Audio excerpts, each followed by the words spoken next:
Kemudian berjalan ya bertemu dengan pendamping yang punya visi yang sama, itu semakin melegitimasi pembicaraan-pembicaraan di rumah itu lebih kokoh gitu, lebih kuat tentang apa sih peran kita sebagai anak muda, memaknai cinta itu seperti apa gitu. Dan ada di satu momen bahwa oh ternyata cinta itu bukan hanya antara suami atau istri, tapi bagaimana kita mencurahkan rasa cinta kita pada sebuah peran yang bisa kita berikan untuk masyarakat dan kita dicintai pula oleh masyarakat. Nah, pemahaman ini yang akhirnya menjadikan suami saya gitu ya menjadi kepala daerah dan setelah itu mengenal kegiatan-kegiatan sosial di daerah kami, mengerti permasalahan-permasalahan yang tidak bisa diselesaikan oleh APBD gitu ya, mengerti permasalahan-permasalahan sosial terkait perempuan, anak, kelompok rentan, kemudian ketimpangan sosial yang masih besar, kemudian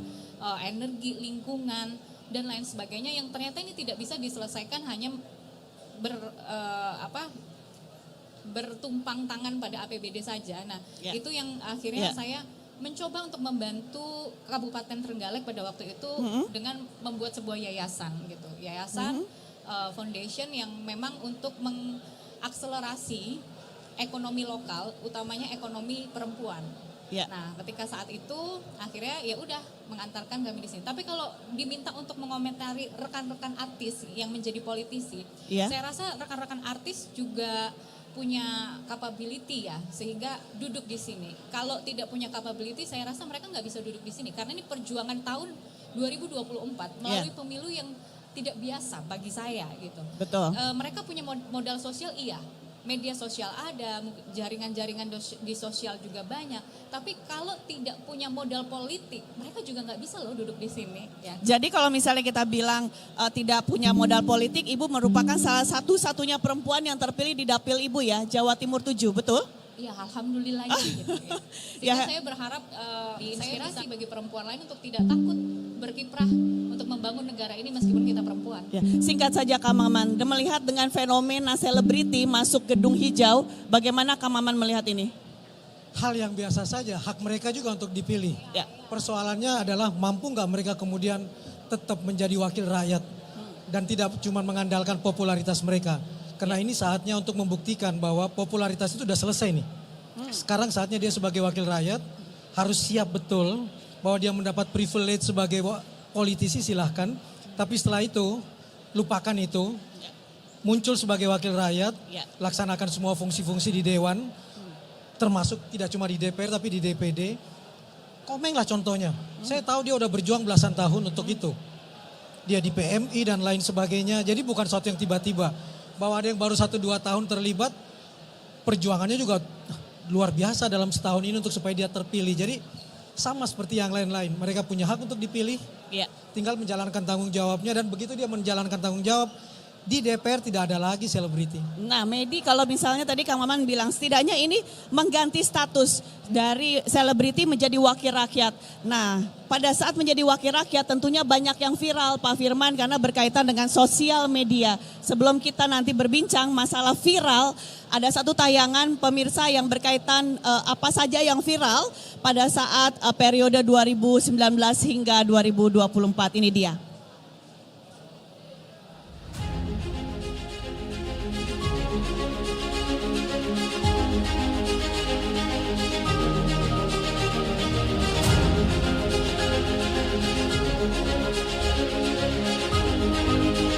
Kalau KPK memberikan rekomendasi kepada Kemendikbud, harusnya Kemendikbud sadar. Karena apa, kami ini Dewan kami sudah bilang setiap rapat, banyak persoalan, lakukan pengawasan, laporkan kepada kami. Tapi kami tidak pernah didengar.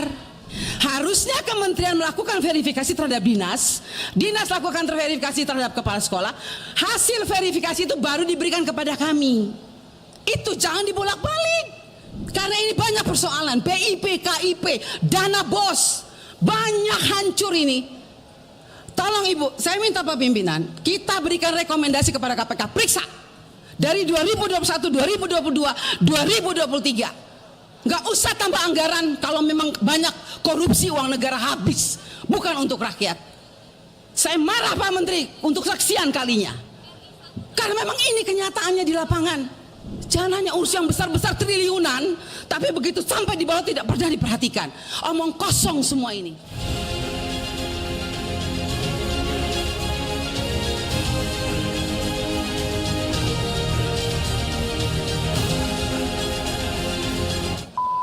Manapun kalau ngelihat kejadian terkait yang sudah terjadi dan dinyatakan vonis bebas, itu yang sampai hari ini saya bilang 3 hakim yang memutuskan vonis bebas mereka sakit semua. Aneh kalau perlakuan yang dilakukan oleh terdakwa, terus hakim dengan mudahnya bilang, oh ini mati gara-gara alkohol. Bu Rike, nalar otak mana yang kita pakai? Kemana lagi kalau keadilan kita mati di pengadilan yang tidak ada keadilan? Ini rusak kita. Saya akan konsen dengan urusan ini. Saya mau hakim ini yang beserta 2 orangnya harus diberikan satu keadilan hukuman dari Mahkamah Agung di bidang pengawasan.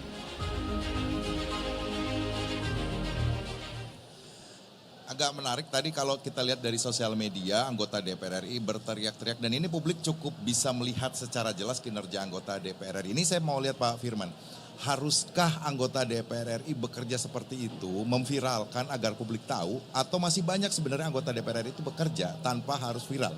Ini kalau kita lihat dari sisi media sosial yang viral ini ramai sekali nih beberapa hari, bulan sebelumnya. Jadi ini memang menarik ya. Karena mau tidak mau, suka tidak suka, konsekuensi dari kemajuan teknologi harus kita hadapi. Oleh karena itu tidak ada yang salah ketika seorang anggota DPR memviralkan terhadap apa yang dilakukan. Itu ingin menunjukkan kepada publik bahwa kami ini sudah berbuat, sudah melakukan sesuatu sesuai dengan koridor-koridor aturan yang ada. Namun tentunya dalam penyampaian sebagai politisi itu harus mengedepankan etika dan moral. Karena mitra kerja ini adalah partner, bukan seperti lembaga peradilan. Ini yang selalu kami tekankan ketika kami jadi pimpinan di komisi maupun di badan legislasi, bahwa ayo kita selesaikan persoalan bangsa ini bersama-sama antara pemerintah dan DPR. Kita tidak boleh membuli satu dengan yang lain, tapi harus sit together, mengevaluasi masalah. Namun tentunya ini juga kadang-kadang kenapa anggota DPR sampai seperti, karena kadang-kadang ada kegambangan, mereka sudah berkali-kali menyampaikan, sudah menyampaikan kelemahan, koreksi dan tidak didengarkan, yang muncul itu ke itu. Nah ini yang menimbulkan kejengkelan. Oleh karena itu ke depan ini harus menjadi PR kita bersama, bagaimana etika dan moral itu kita kedepankan, dan mekanisme penyampaian pendapat itu harus betul-betul pada koridor tatanan sosial yang lebih elegan. Bu Novita sekarang, melihatnya gimana Bu? Ya, kalau saya melihat, pertama saya mengapresiasi senior-senior saya yang begitu lantang menyuarakan aspirasi masyarakat di ruang sidang. Ya, kita tahu bahwa sebagai anggota DPR ini adalah salah satu fungsi yang harus kita jalankan gitu. Namun kalau saya boleh menanggapi, masih banyak kok cara yang bisa dipilih untuk berkomunikasi dengan baik. Yang penting kita sama-sama mencari solusi yang terbaik untuk masyarakat. Kemudian kalau tagline-nya DPR baru harapan baru, ini menjadi satu pendorong semangat nih bagi kami, apalagi saya masih baru terpilih untuk berjuang memperbaiki citra DPR. Yang DPR menjadi salah satu citra yang cukup buruk ya di mata masyarakat. Nah, ini menjadi salah satu tanggung jawab kami untuk bekerja sama dengan para senior nih di DPR RI, meskipun kami berbagai warna ya, berbeda warna, kita bekerja sama, kita berkolaborasi dan juga berkolaborasi dengan mitra pemerintah. Karena tidak boleh saling menjatuhkan satu sama lain gitu, apalagi di mata publik. Meskipun saat ini kita sudah ditunjang oleh teknologi. Gitu. Pak Firman, tapi tidak bisa kita pungkiri juga pada saat tadi yang viral Bu Anita ada status atau misalnya caption bahwa Ibu Anita marah-marah, ini malah yang booming. Jadi menurut saya karena kita itu kan dicontoh ya, kita itu panutan, kita itu teladan. Ya. Kalau kita itu sebagai wajah front desk-nya Indonesia menampilkan etika sebagai bangsa Indonesia yang seperti itu, ya berarti kita memberikan contoh kepada anak bangsa kita untuk berkomunikasi seperti itu, kan tentu kita nggak mau gitu. Nah, maka ketika kita menjadi front desk pemerintah nih, front desk figurnya Indonesia gitu ya, maka jadilah baik, berbicaralah dengan baik. Justru tapi kadang-kadang yang begini-begini bisa jadi nambah viewers, jadi viral beneran kemana-mana gitu loh Pak Firman. Pada saat memang ada hal-hal yang seperti ini keluar di media sosial. Ya, ini memang tadi seperti yang saya sampaikan di depan bahwa kemungkinan kemarahan-kemarahan itu ada sebab akibat. Saya selama pengalaman kami selama 5 periode itu, sesuatu yang kami sampaikan apa yang diinginkan masyarakat dan kemudian kita sampaikan agar ada perbaikan dan kemudian semua rencana kerja pemerintah agar bisa bermanfaat bagi masyarakat, ini yang sering-sering diabaikan. Sehingga mereka itu sampai kepada posisi klimaks. Namun tentunya sekali lagi saya sepakat dengan Mbak Novita bahwa kita harus lebih elegan. Cara penyampaiannya itu karena pemerintah adalah mitra. Kita harus lebih mengedepankan etika dan moral karena kita ini sebagai anggota DPR kan juga jangan mempertontonkan sesuatu yang tidak baik. Segala sesuatu bisa kita musyawarahkan, mufakatkan dan kita bisa bicarakan. Dan pengalaman kami juga ketika pimpinan komisi waktu itu, setiap terjadi dispute daripada kita berantem, kita lakukan skorsing, kita lobby, bagaimana ini seperti ini, dan kemudian kita berikan pemahaman kepada anggota juga bahwa ayo kita cari solusi yang terbaik. Nah kalau memang ini belum ada titik temu maka lebih baik rapat itu kita tunda dan kemudian kita lanjutkan mencari momen yang paling baik dan pemerintah juga harus memperbaiki atau ada 2 hal mendengarkan aspirasi itu. Nah, ini solusi. Kalau dari Pak Firman dengan Bu Novita agak berbeda nih Kang Maman ya. Cara pandang, Kang Maman melihat bagaimana nih? Di sisi lain media sosial ini menjadi sekarang tumpuan para pejabat, public figure atau bahkan mungkin anggota DPR RI untuk bisa memberikan satu kinerja. Tapi di sisi lain Pak Firman menganggap bahwa ini nggak pengadilan loh sebenarnya, nggak etis sebenarnya juga ditampilkan di publik secara belak-belakan begitu. Kang Maman melihatnya bagaimana? Saya nggak melihat bukan tidak etis, persoalannya adalah disinilah kita membutuhkan media mainstream yang mampu memberikan kepada publik pemberitaan yang berimbang. Kenapa Ibu tadi marah? Kenapa Bapak tadi marah misalnya? Pak Saroni marah? Harusnya dikasih lihat sisi lainnya bahwa kemarahan itu muncul karena sesuatu yang mungkin sudah lama tidak didengar oleh eksekutif. Buat media harusnya ada berita yang berimbang. Setelah melihat 2 tokoh kita, wakil rakyat kita mengatakan itu, cari berita yang sampingnya untuk melihat suara dari pemerintah bagaimana. Supaya masyarakat disadarkan, diberikan hidangan tentang sesuatu yang berimbang. Kenapa marah lalu kemudian ada jawabannya. Di situ saya selalu mengatakan butuhnya media mainstream hari ini. Bahwa kita butuh betul media yang punya kode etik jurnalistik yang sangat luar biasa tentang keberimbangan dan objektif. Soal marah, soal emosi tadi sudah dijelaskan, tetap harus ada etikanya. Kami nih media, teman-teman media nih harus punya peran soal itu. Jadi kalau dilepas di media sosial, bisa jadi itu bukan produk jurnalistik karena belum berimbang. Nah kita harapkan media setelah mendengar itu segera kejar dong kementeriannya. Segera kejar dong pengadilan dan hakimnya untuk mendapatkan pemberitaan yang berimbang. Supaya masyarakat mendapatkan sesuatu yang dari kiri dan dari kanan. Tidak hanya sepihak, itu yang kita harapkan sebenarnya. Berarti semua berita yang keluar dari yang media sosial masing-masing secara pribadi misalnya para pejabat ataupun juga lembaga atau misalnya instansi, apakah sampai saat ini menurut Kang Maman ini masih kurang berimbang? Dari sisi jurnalistik, iya. Karena itu Ya. dibutuhkan tugas-tugas jurnalistik untuk melakukan pemberitaan yang berimbang. Ya, dan saya juga menambahkan ya, mungkin dari pengelola media sosial itu harus juga mengedepankan mana yang harus ditampilkan, mana yang tidak perlu ditampilkan. Oleh karena itu tidak semuanya hanya menampilkan sesuatu yang kontroversi dan kemudian itu hanya untuk mengejar rating. Makanya yang sampaikan Kang Maman, profesionalitas, jurnalitas terus kita kedepankan, kita jaga. Ya, saya senang sekali pada pagi hari ini kita diskusinya sudah mulai menghangat. Ya, tapi pemirsa kalau misalnya kita melihat waktu saat ini sudah menunjukkan pukul 09.15 waktu Indonesia bagian Barat. Dan itu berarti ada dua narasumber kami pada pagi hari ini harus segera bergabung ke ruang rapat paripurna yaitu Bapak Firman Subagio dan Ibu Novita Hardini. Terima kasih banyak Pak Firman, Ibu Novita sudah hadir pada pagi hari ini. Selamat.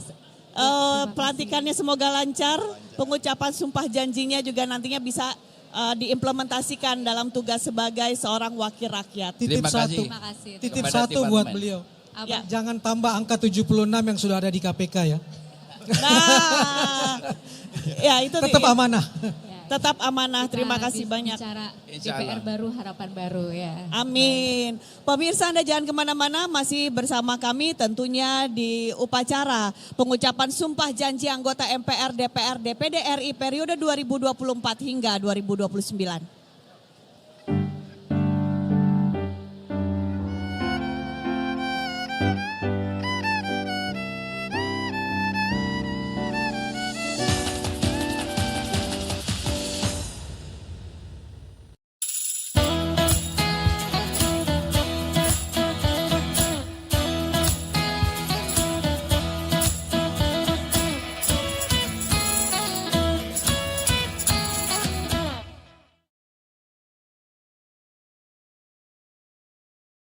Kalau yang saya tahu sih ada Once dan Ahmad Dhani. Kalau saya mungkin ke Denny Cagur sama Farel ya. Mungkin.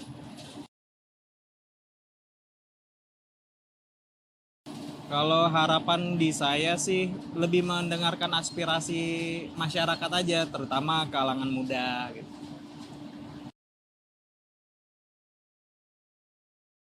Kalau menurut saya sih undang-undang perampasan aset sih, terutama sih. Kenapa ada alasannya Pak? Mungkin saya setuju juga sih kalau untuk undang-undang perampasan aset karena untuk para koruptor lebih harus kena efek jerahnya lagi gitu.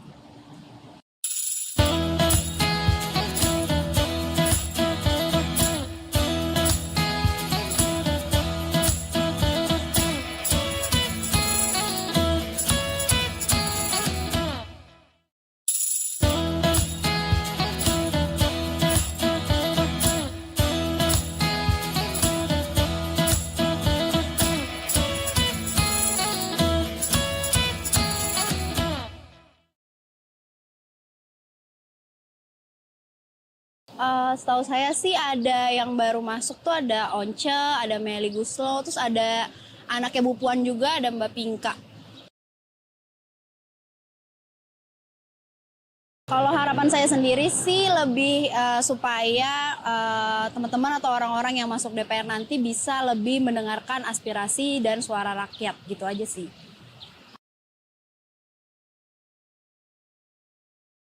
Mungkin banyak kali ya, tapi mungkin salah satunya tuh ada undang-undang tentang perlindungan perempuan gitu, yang mungkin harus cepat-cepat disahkan. Kenapa? Karena mungkin saya sendiri di sini sebagai perempuan ingin merasa hidupnya lebih aman dan lebih dilindungi oleh negara kita Indonesia. Gitu.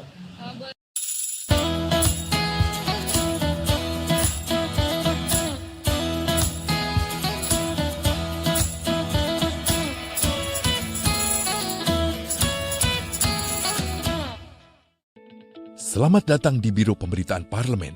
Anda memasuki kawasan zona integritas menuju wilayah bebas dari korupsi atau WBK dan wilayah birokrasi bersih dan melayani atau WBBM. Biro Pemberitaan Parlemen berkomitmen penuh untuk mewujudkan wilayah bebas korupsi dan wilayah birokrasi bersih dan melayani. Komitmen kami, pejabat dan jajaran memiliki komitmen tinggi untuk mewujudkan WBK dan WBBM melalui reformasi birokrasi, khususnya dalam hal pencegahan korupsi dan peningkatan kualitas pelayanan publik.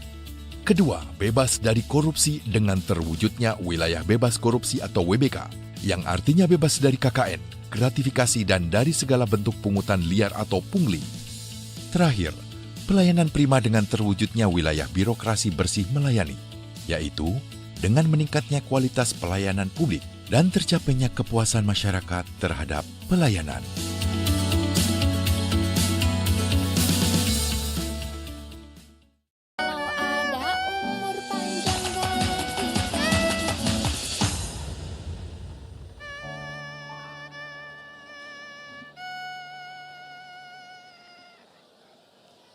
Lagunya tadi sudah didengarkan oleh teman-teman Beyond Jazz. Itu lagunya tadi.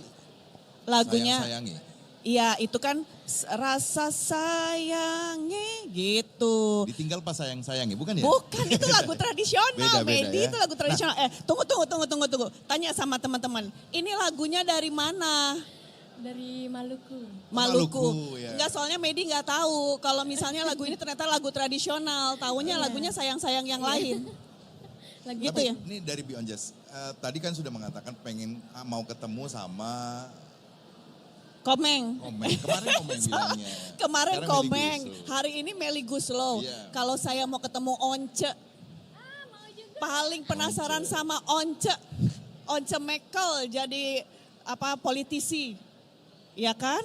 Tapi benar juga sih harus ketemu Komeng ya kita ya. Komeng. Ini fenomenal ya kalau Ya. kita bilang. Masuknya Komeng ke anggota DPD sebagai anggota DPD ini cukup fenomenal karena memang dari sisi suara cukup tinggi dan ini signifikan sekali. Kang Maman, ini agak menarik ya kalau kita lihat dari kaum selebritas masuk ke Senayan. Banyak publik yang masih antipati tentang keahlian walaupun tadi sudah dijelaskan Kang Maman, Pak Firman juga mengatakan bahwa sebenarnya mereka juga sudah berjuang cukup lama. Tapi masih banyak publik yang masih menganggap bisa nggak sih sebenarnya mereka bekerja di Senayan ini atau mewakili rakyat di daerah pemilihan masing-masing. Kalau kita bedah berprofesi, berapa banyak selebriti yang ketangkap KPK? Sedikit juga kan. Dan kemudian kita melihat sejumlah figur publik cukup berhasil menyuarakan hati rakyat misalnya. Kita lihat bagaimana Rieke Diah Pitaloka begitu berapi-api.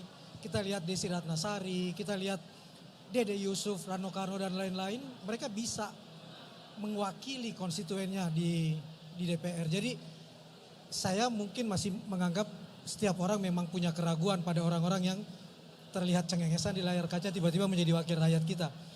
Tapi ya jangan kemudian itu membuat kita antipati kepada mereka. Kita lihat aja hasilnya dan kita kawal. Kita kritisi misalnya. Komeng dengan 5 juta suara. Semoga yang 5 juta suara itu tidak cuma menitipkan suara tapi betul-betul mengawal. Itu yang kita harapkan. Kebetulan saya cukup dekat dengan beliau dan saya selalu mengatakan bahwa jangan hianati 5 juta suara itu. Bahkan bukan cuma 5 juta tapi seluruh rakyat Indonesia.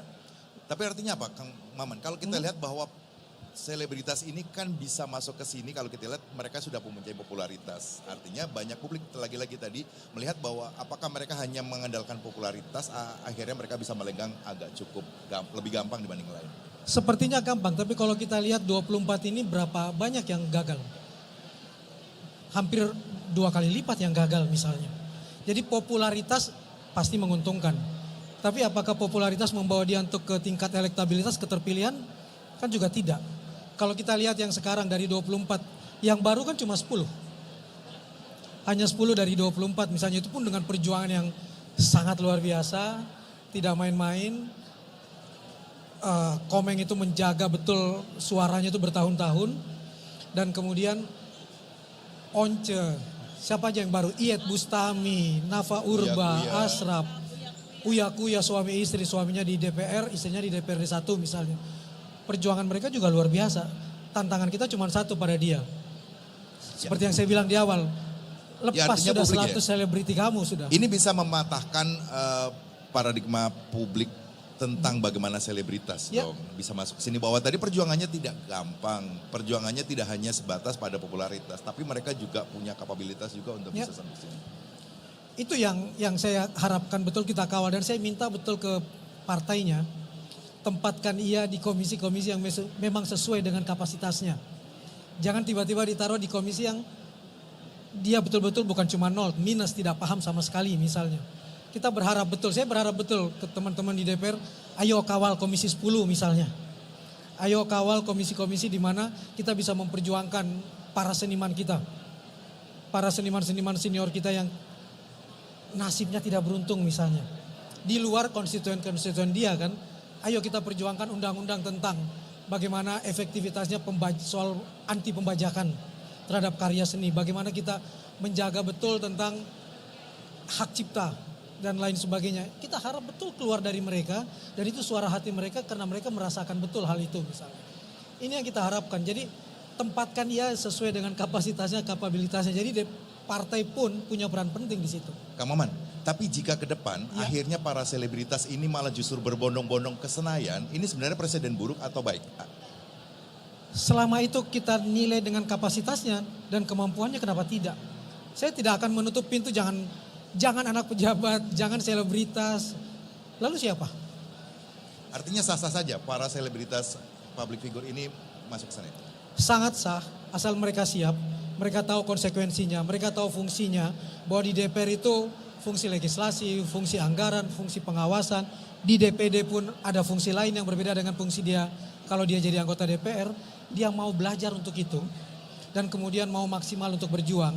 Karena saya tahu publik kecewa itu karena melihat ada yang sudah terpilih 2-3 kali tapi kita tidak pernah dengar suaranya misalnya. Cuma dia berhasil merawat konstituennya. Ini yang harus kita pertanyakan juga, sehingga buat teman-teman yang ada di sana jangan kecewakan para konstituenmu, dan juga jangan membuat orang-orang makin antipati dengan selebriti misalnya. Kang Maman, kalau kita bicara kalau misalnya periode ke depan terus banyak selebriti masuk ke gedung hijau. Kalau bicara kesadaran politik, yang lebih banyak sadar politiknya berarti selebritinya atau masyarakatnya yang ternyata udah sadar politik? Ini pertanyaan yang menjebak. Pertanyaannya cuma satu. Harus kita gugat itu ke partai-partainya. Kenapa mereka mencari selebriti untuk memperbanyak suara mereka? Bahkan banyak di antara mereka yang bukan kader asli dari partai tersebut. Baru kita dengar 3-6 bulan atau setahun sebelum pilkada diadakan, pileg diadakan misalnya. Nah, menjadi tanggung jawab partai politik untuk betul-betul mengawasi betul anggotanya. Yang selebriti itu yang tiba-tiba muncul bukan sebagai kader misalnya. Selesai sudah tugas dia untuk mengumpulkan suara. Saatnya untuk kita meminta mereka untuk berbuat yang terbaik buat rakyat. Menjalankan fungsi legislasi, menjalankan fungsi anggaran dan pengawasan. Tidak lagi boleh berhenti di saya sudah berhasil memanfaatkan dia untuk mengumpulkan suara yang banyak. Membuat partai kami meningkat suaranya. Karena kalau kita lihat sejumlah partai yang menggunakan selebriti, jumlah suaranya dan jumlah kursinya naik loh. Nah, Kang Maman, saat ini di ruang rapat paripurna di Gedung Nusantara ini sedang diumumkan siapa yang akan menjadi pimpinan sementara. Biasanya kan memang kalau untuk penunjukan pimpinan sementara ini kan dipilih oleh anggota yang paling tertua dan paling termuda. Nah, saat ini kalau misalnya kita lihat bahwa anggota atau pimpinan sementara yang menjadi anggota tertuanya adalah usia 78 tahun. Dari Partai Demokrat bernama Pak Zulfikar, dan yang menjadi termuda itu sudah diambil gambarnya. Yang menjadi termuda adalah Ibu Anissa, beliau adalah dari Dapil Banten. Kalau tidak salah ini Ibu Anissa Mahesa ini adalah putri dari Pak Desmond. Seperti itu. Nah, ini yang akan menjadi pimpinan sementaranya. Akan memimpin jalannya sidang. Betul. Pada pelantikan kali ini ya. Menarik rentang usianya ya. Di DPD pun seperti itu. Paling muda 22, paling tua 77 tahun. Mudah-mudahan gabungan generasi milenial dan kolonial ini memberi harapan baru buat kita. Jadi ada yang menarik tadi kan. Kalau tadi ada Bu Anita, ya kan?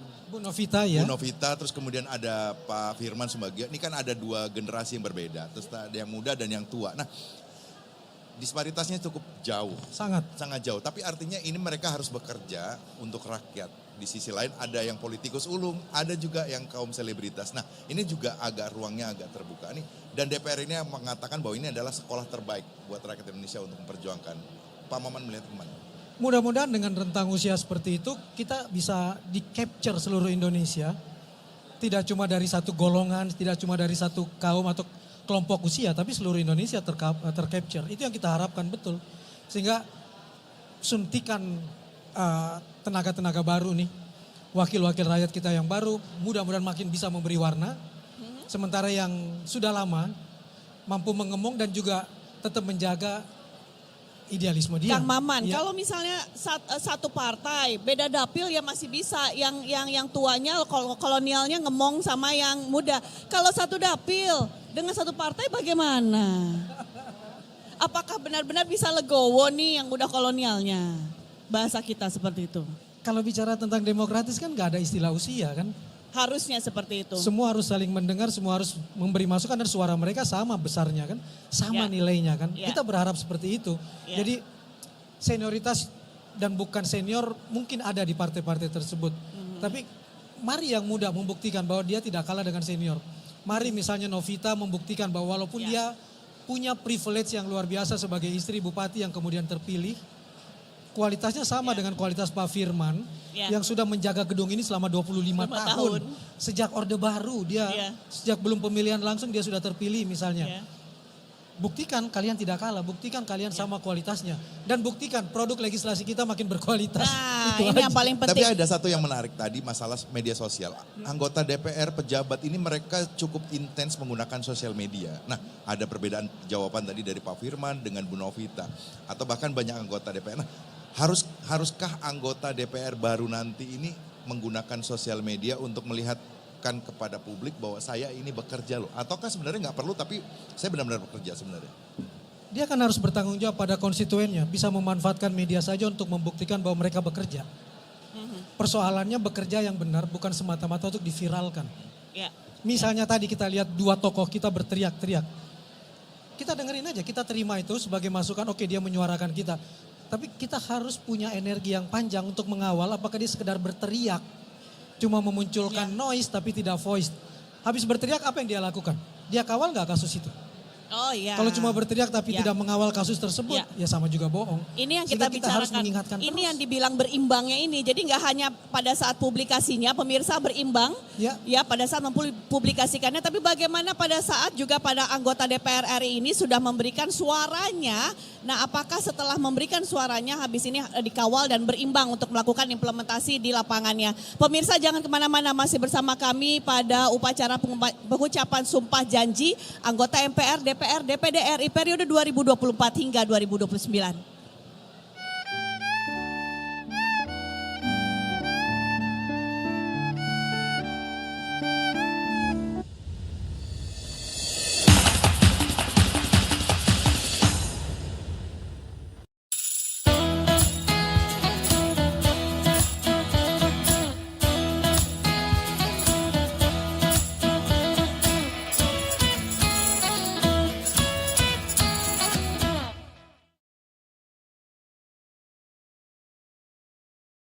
Ya, Budi Jiwandono, Kaltim, terus Atari Gauti Ardi, terus kalau dari Banten Airin Rahmidiani, tapi kan beliau juga mencalonkan sebagai gubernur. Kemudian ada Pak Lazarus, ya kan, Ketua Komisi 5 yang lanjut.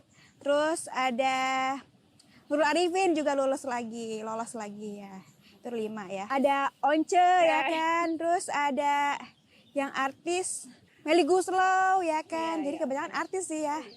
Sama Denny Cagur ya, kalau nggak salah, iya betul. Semoga DPR ini lebih memperhatikan dan menampung aspirasi rakyat, jadi benar-benar menampung, bukan hanya sekedar inisiasi atau kemauan dari sendiri. Jadi melihat kebutuhan dan juga harapan-harapan apa yang diinginkan oleh masyarakat dan juga lebih bertekad untuk ini aja sih kesejahteraan masyarakat itu. Sebenarnya kalau secara kinerja ya itu PUPR selalu bersinergi dengan Komisi 5 karena dari pimpinan kami sendiri Pak Menteri itu sangat terbuka dengan aspirasi dan juga harapan-harapan dari Komisi 5. Tapi pastinya semakin banyak lagi yang dilihat di daerah-daerah yang lebih belum terjamah gitu ya. Jadi biar pemerataannya itu sama dengan pembangunan infrastruktur itu gitu. Kalau bisa cuti melahirkan itu 6 bulan tuh untuk semuanya, bukan cuma karena ada indikasi tertentu ya. Karena ternyata emang semuanya normal 3 bulan. Ternyata 4 sampai 6 bulan itu ketika ada indikasi khusus dari dokter. Lebih baiknya memang disamaratakan semua 6 bulan walaupun itu dalam kondisi baik-baik saja ataupun memang ada bayinya kenapa-napa, tapi mending diratain aja 6 bulan karena ya kan kita butuh aksi eksklusif 6 bulan ya, setelah itu empati. Mungkin di situ juga kita melihat perkembangan bayi di 6 bulan pertama kan golden age-nya dia gitu. Harapannya sih direvisi dan segera disahkan sebelum saya lahiran. Oke.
Pada saat ini waktu tidak lama lagi pemirsa untuk upacara pengucapan sumpah janji anggota MPR, DPR, DPD RI periode 2024 hingga 2029 akan segera dimulai.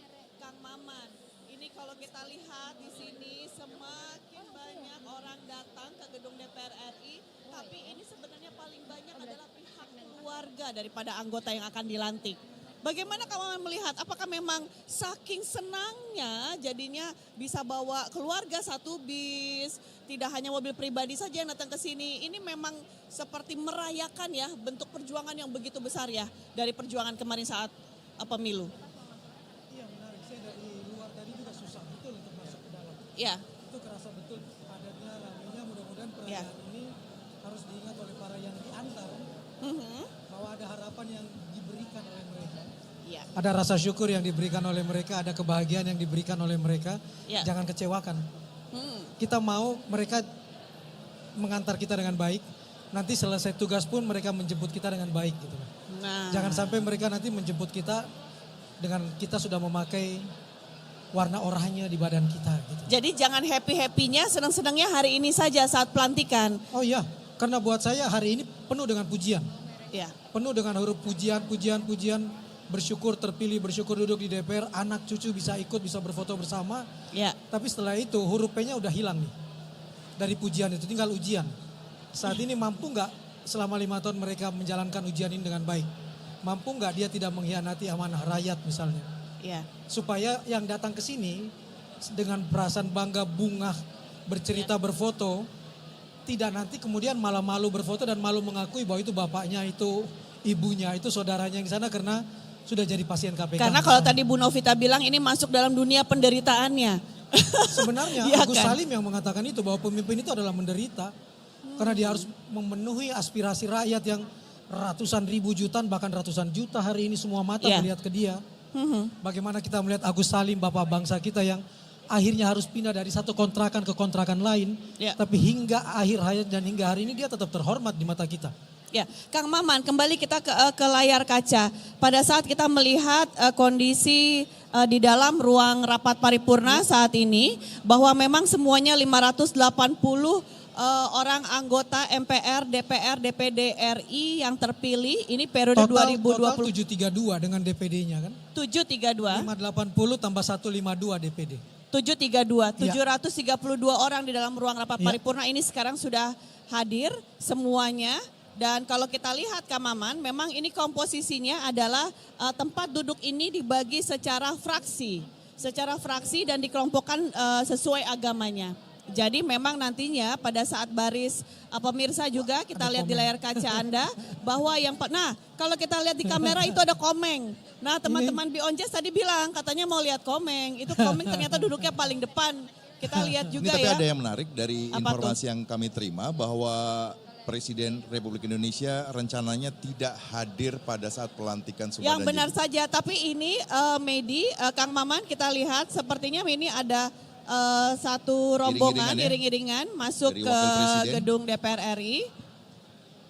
Rencananya memang untuk saat ini yang akan tiba di gedung DPR RI adalah iring-iringan Wakil Presiden Republik Indonesia. Apakah benar bahwa yang masuk saat ini ke gedung DPR RI ini adalah iring-iringan dari Wakil Presiden bersama Ibu Wuri Ma'ruf Amin? Mari kita lihat sama-sama pemirsa siapa yang baru saja tiba di gedung DPR RI saat ini. Agak berbeda ya, jika memang informasi bahwa Presiden Republik Indonesia ini tidak menghadiri. Ya. Ya, kita harus melihat dengan kondisi sampai saat ini, kalau misalnya memang ternyata pada saat Wakil Presiden sudah hadir dan kita akan mendapatkan informasinya, apabila benar Presiden Republik Indonesia tidak hadir, kita harus membahasnya juga kembali dengan Kang Maman. kita harus mendiskusikan ini ada apa sebenarnya sampai pada saat ini, pada saat pengucapan sumpah janji anggota MPR, DPR, DPD, Presiden Republik Indonesia misalnya justru malah tidak hadir. Nah, mari kita lihat pemirsa. Nah, ini justru Presiden yang hadir. Informasi bahwa Ya, Presiden kalau tidak hadir salah ya. kan? Nah, Oh, justru dari rundown yang kita terima adalah Wakil Presiden dulu yang hadir betul. ya. Tapi ini terbalik Ternyata ya. memang iringan dan rombongan yang hadir pada saat ini adalah Presiden Republik Indonesia saat ini, Bapak Joko Widodo ini bersama Presiden terpilih. Kang Maman, kalau kita lihat ya dengan simbol datang berdua, Pak Jokowi dengan Pak Prabowo, Kang Maman melihat ini apa? Mudah-mudahan ada kesinambungan. Oh. Lagi-lagi dengan harapan baru. ya. Lagi-lagi dengan harapan baru itu. Makanya dari tadi ketika mendengar isu beliau tidak datang, saya masih diam dan masih meyakinkan diri sendiri bahwa Presiden kita masih punya etika politik untuk tetap hadir di sini walaupun nanti anggota-anggota DPR ini bukan partner dia lagi, bukan partner kerja lagi, bukan mitra kerja dia lagi gitu loh.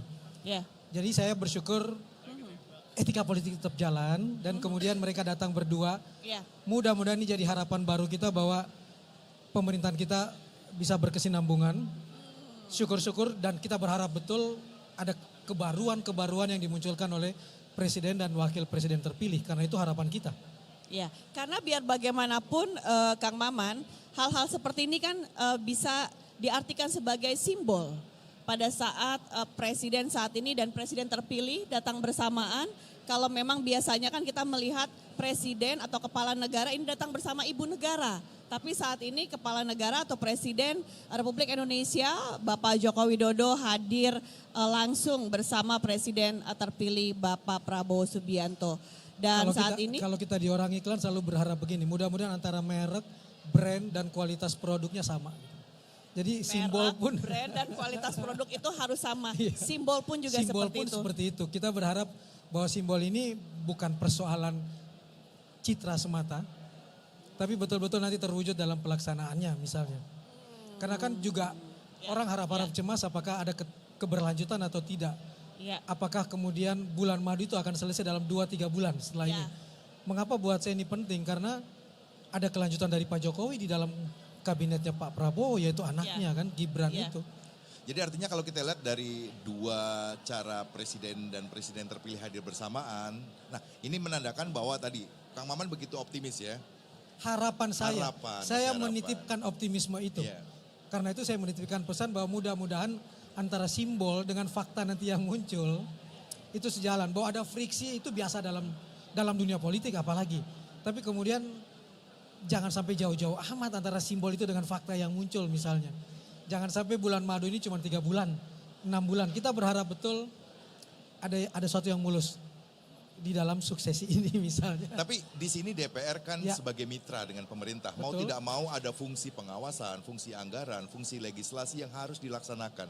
Di sisi lain kalau kita lihat nih sinergi Pak Jokowi dengan Pak Prabowo ini cukup erat sekali. Nah, bagaimana nanti DPR bisa membangun ini semakin kuat pada saat misalnya kondisi perekonomian diharapkan bisa semakin tinggi. Kang Maman melihatnya gimana? Ini yang kita harapkan.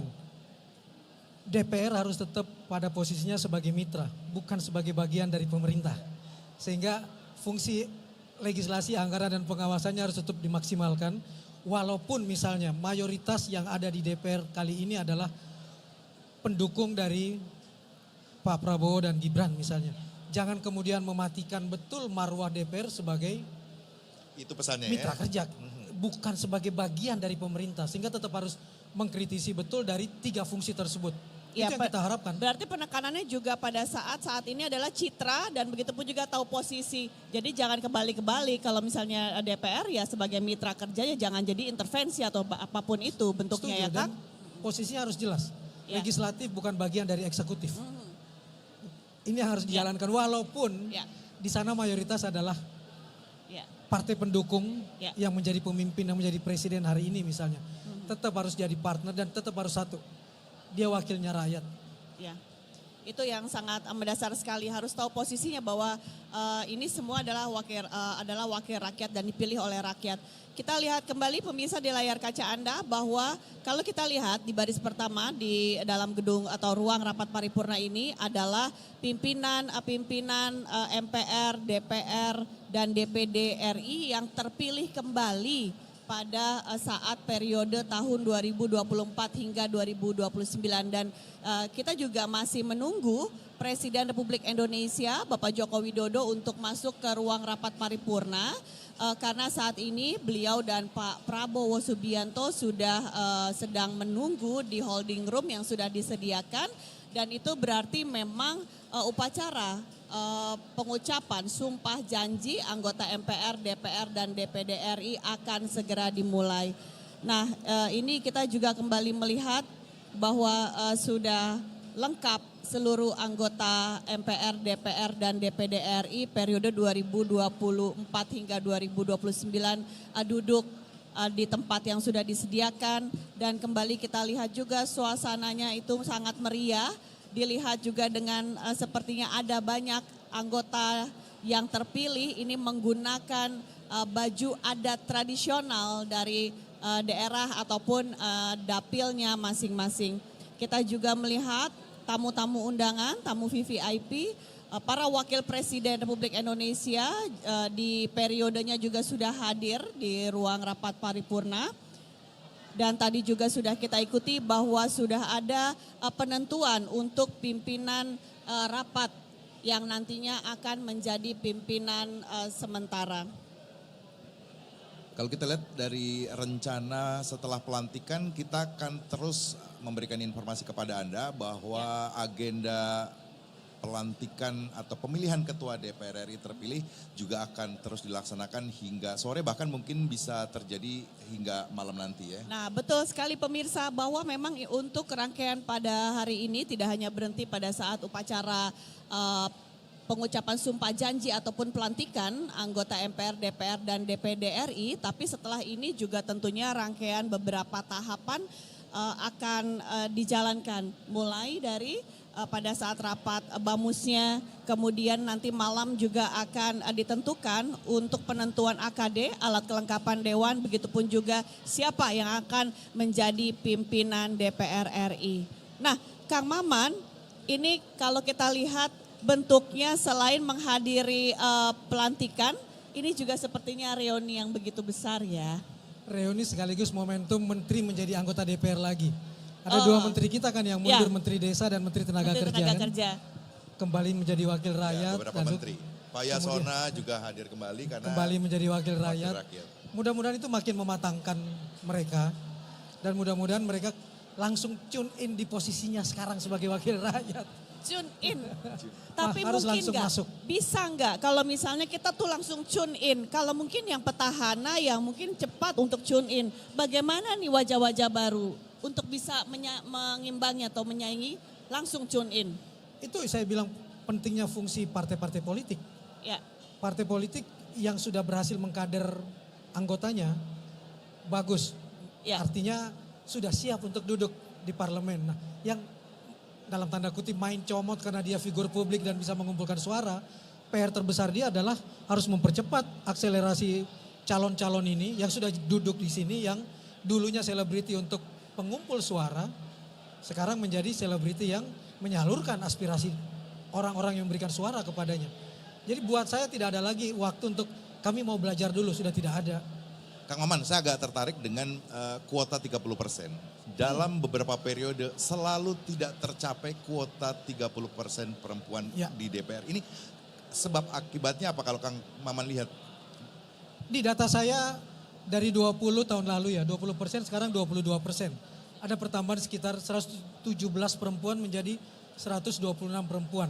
Ada pertambahan 9 orang. Saya setuju bahwa kita masih harus mendorong betul kuota 30% terpenuhi, tapi jangan dipaksa. Karena buat saya persoalan tentang bagaimana berpikir dengan perspektif gender, bagaimana menghasilkan produk-produk semisal anggaran responsif gender, keadilan dan kesetaraan gender, itu bukan perang antara laki-laki dan perempuan, tapi persoalan mindset. Kita berharap juga muncul laki-laki dengan perspektif-perspektif gender yang luar biasa.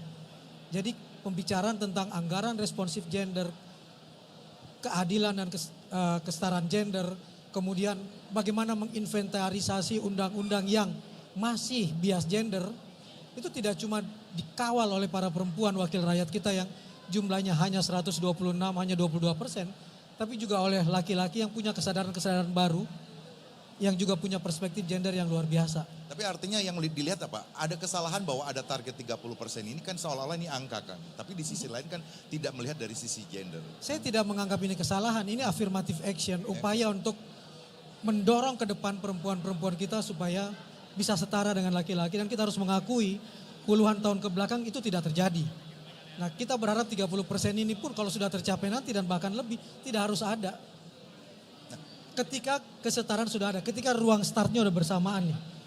Kalau kita lihat kemarin saya menghadiri ujian disertasinya Desi Ratnasari tentang bagaimana perempuan-perempuan wakil rakyat kita di DPR misalnya. Masih banyak PR yang harus dijalankan. Perempuan masih terjebak antara ini chance atau choice. Setelah chance atau choice terserah dia mau karena chance, karena kesempatan atau karena pilihan. Ketika dia sudah duduk di wakil rakyat, dia bisa nggak menjalankan fungsi itu. Tadi Novita yang duduk di sini memperlihatkan betul tentang kegalauan dia, kegelisahan dia karena sekarang saya wakil rakyat. Tapi di sisi lain saya juga ibu dari anak-anak saya istri dari suami saya ibu bupati di sana misalnya. Dia harus menentukan pilihan bahwa sekarang dia adalah wakil rakyat. Harus tegas itu dan jangan pernah lupa tentang peran dia untuk menyuarakan perempuan. Harus menginventarisir betul undang-undang yang masih bias gender. Itu yang harus dimunculkan. Harus memperjuangkan misalnya undang-undang tentang bagaimana tindak pidana kekerasan seksual itu harus dikawal terus-menerus. Bagaimana undang-undang tentang perlindungan pekerja rumah tangga harus didorong betul ke depan misalnya. Dan ini buat saya tidak harus menjadi kewajiban perempuan semata. Saya titipkan juga pada wakil-wakil rakyat kita laki-laki bahwa tanggung jawab Anda wakil rakyat, Anda tidak cuma mewakili laki-laki, bukan cuma suara laki-laki. Konstituen Anda bukan tidak mungkin setengahnya juga adalah perempuan. Kalau kita lihat komposisi laki-laki dan perempuan.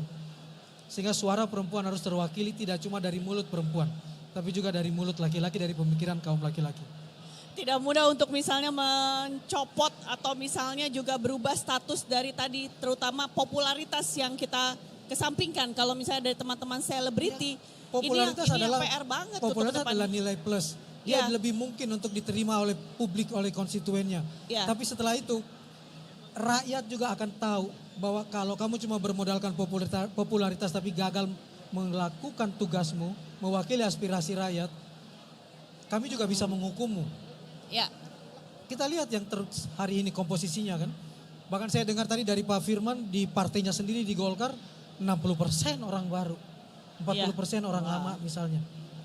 Berarti kan rakyat makin lama makin tersadarkan bahwa tidak cuma bisa dikasih janji-janji kosong lagi. Bahkan orang yang sudah pernah duduk sebagai petahana yang merawat konstituennya di berbagai daerah masih bisa dihukum tuh dengan tidak terpilih lagi. Kang misalnya. Maman, Itu fenomena PR. apa sih Kang Maman? Bicara masalah porsinya, ada 60% yang nggak masuk lagi. Ini sebenarnya fenomena apa? Bahwa artinya petahana ini tidak mampu merawat atau memang yang baru ini memberikan janji yang jauh lebih baik? Banyak kajian di situ. Ada harapan baru yang dimunculkan kepada darah-darah segar ini yang dianggap mudah-mudahan lebih baik dari yang lama. Yang pertama, yang kedua ada janji-janji yang mungkin tidak tersampaikan. Entah janji dalam tanda kutip atau bukan, atau janji yang senyatanya. Sehingga mereka kemudian mengalihkan suaranya ke yang lain. Dan bisa jadi karena hukuman yang diberikan oleh konstituen lamanya, karena amanah itu tidak dijalankan dengan baik misalnya. Dan kemudian ada yang memberikan janji yang baru yang juga akan diuji lagi 5 tahun ke depan. Sehingga buat saya rakyat betul-betul harus mengawal wakil-wakilnya. Dan DPR juga harus membuka ruang untuk menyalurkan dan menerima aspirasi rakyat. Dalam fungsi legislasi misalnya, jangan cuma membutuhkan partisipasi publik ketika sudah sampai pada tingkat pembahasan undang-undang. Ketika rapat dengar pendapat umum saja. Kenapa tidak dari awal? Ketika isu ini dilontarkan, mencari permasalahan yang akan dimunculkan, sampai kepada penyusunan naskah akademik, lalu masuk ke pembahasannya. Di 3 titik ini, rakyat harus betul-betul dilibatkan. Jangan cuma di ujungnya. Kalau cuma di ujungnya, konstruksi undang-undangnya udah susah diubah. Konstruksi RU-nya udah susah diubah. Mari mulai dari awal. Mari kita kawal dari awal. Rakyat harus dilibatkan, jadi harus ada mekanisme di DPR. Partisipasi publik dimulai dari awal. Menarik sekali kalau misalnya barusan statement dari Kang Maman, karena kalau misalnya saya selalu melirik kembali ke ruang rapat paripurna, Kang Maman, yang datang semua anggota dewannya gagah-gagah, cantik-cantik, ganteng-ganteng gitu. Dan ini ternyata punya PR besar untuk kedepannya dengan harapan-harapan baru tentunya dari seluruh masyarakat ataupun juga para konstituen di daerah pemilihan. Ini menjadi juga salah satu beban ataupun juga tadi adalah pemimpin adalah menderita sebenarnya.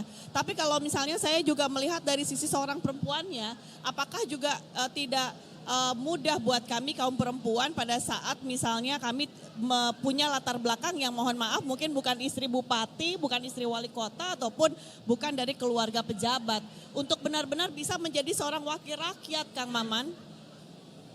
Gitu. Wah, ada once. Nah, ada once. Nah, aku duluan ya, udah lihat oncenya. Teman-teman Bionces tadi udah duluan lihat komen. Sekarang aku udah duluan lihat once.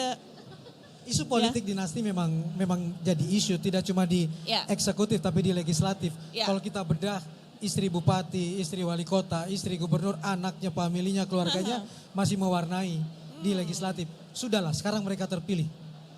Mari kritisi, mari kawal betul bahwa privilege yang kamu dapatkan itu dalam waktu dekat akan hilang karena itu privasi kamu yang akan kita ganggu terus-menerus.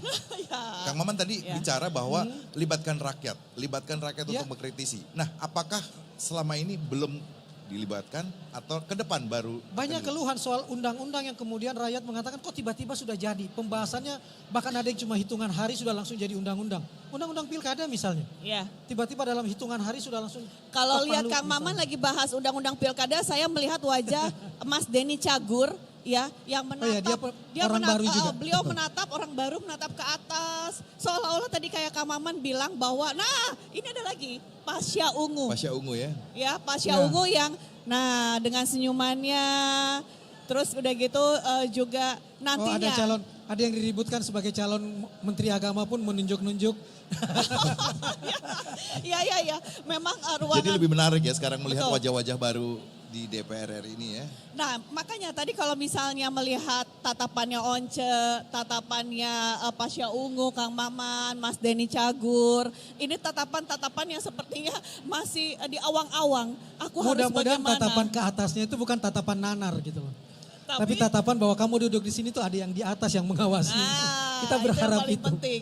Bisa Itu yang paling ini ya, penting. diartikan di sini ada Kang Maman yang selalu menjaga mereka dari Ya. sisi mereka bekerja Ya. nggak sih kalau dari Kang Maman kan dari Ya. bagaimana mereka nanti akan dikawal sama publik sama rakyat semuanya. Mau dilebatkan langsung. Kalau kemarin Iyalah. tadi Kang Maman mengatakan bahwa banyak undang-undang yang tiba-tiba sudah jadi, tidak dilibatkan, publik tidak dilibatkan. Itu yang kita harap. Karena itu kita berharapkan Rike siapapun yang ada di sana nanti Ya. Ibu Rike kasih Diah ruang Pitoloka. kepada publik. Partisipasi publik itu misalnya di legislasi saja sejak awal. Sejak mengumpulkan masalah, Kang mengidentifikasi Kang masalah. Maman kalau Ibu Rike menutupi, wajahnya ditutup. Tapi kalau kita lihat ke belakangnya Ibu Rike tadi ada Dina Lorenza. Nah, Ya, dia juga Dina baru. Lorenza, dia juga baru, anggota baru. Dan ini kembali juga kalau kita lihat sepertinya memang tempat duduknya ini kalau setiap kamera itu berpindah, pasti ada selebriti. Sekarang udah begitu ya Kang Maman, ruang rapat paripurna. Setiap kamera ini sepertinya berpindah. Kami selalu melihat atau kita akan selalu melihat wajah-wajah baru terutama para selebriti Indonesia yang menjadi politisi. Tapi mungkin Dan nggak menjadi senator di sana. Ya, oke. senator. Tapi pertanyaan saya, mungkin saja nanti di situ ada Kang Maman Suherman. Saya nggak tahu nanti di periode yang mana. Kadang-kadang kita butuh berada tetap di luar untuk mengawal yang di dalam. Suara kita bisa kok kuat di luar. Ya. Juga bisa kuat di dalam. Ada orang yang mengatakan saya ingin mengubah dari dalam. Ternyata dia yang diubah dari dalam. Itu ya. Jadi jangan menganggap bahwa ada satu atau dua hal yang ini lebih utama daripada yang lain. Tidak. Ada Artinya posisi. apa Kang Maman? Bahwa dilihat ada parlemen jalanan. Rakyat Saya mengkritisi. tidak hanya menyebut sebagai parlemen jalanan. Bahwa orang di luar dengan segala kekritisannya pun dibutuhkan oleh negeri ini. Ya. Ini masih Tidak sangat semua harus dibutuhkan. di dalam cuma 732. Kang Maman kalau kita lihat juga saat ini Presiden Republik Indonesia sudah menuju ruang rapat paripurna bersama Pak Prabowo Subianto selaku Presiden Republik Indonesia terpilih untuk periode 2024 hingga 2029. Ya pemirsa kita melihat bahwa Presiden sudah menaiki lift untuk masuk ke ruang rapat paripurna. Dan kemudian masuk ke ruang rapat paripurna untuk duduk di tempat duduk yang sudah disiapkan. Itu berarti apabila Presiden Republik Indonesia sudah duduk di tempat yang sudah disiapkan, upacara pengucapan sumpah janji akan segera dimulai. Ini Presiden keluar dari lift, artinya akan segera memasuki ruang paripurna. Betul. Kalau kita lihat Presiden menggunakan jas berwarna biru, ya biru tua, Medi, berbeda sekali dengan Pak Prabowo. Pak Prabowo menggunakan jas berwarna hitam. Sepertinya memang Pak Presiden selalu menggunakan warna yang sama ya, birunya sepertinya seperti itu. Agak berbeda dengan Pak Jokowi yang beberapa tahun terakhir ini menggunakan warna yang agak berbeda-beda ya. Baik. Ya pemirsa, mari kita akan sama-sama menyaksikan jalannya upacara pengucapan sumpah janji anggota MPR, DPR, dan DPD RI periode 2024 hingga 2029. Kami mengucapkan selamat menyaksikan.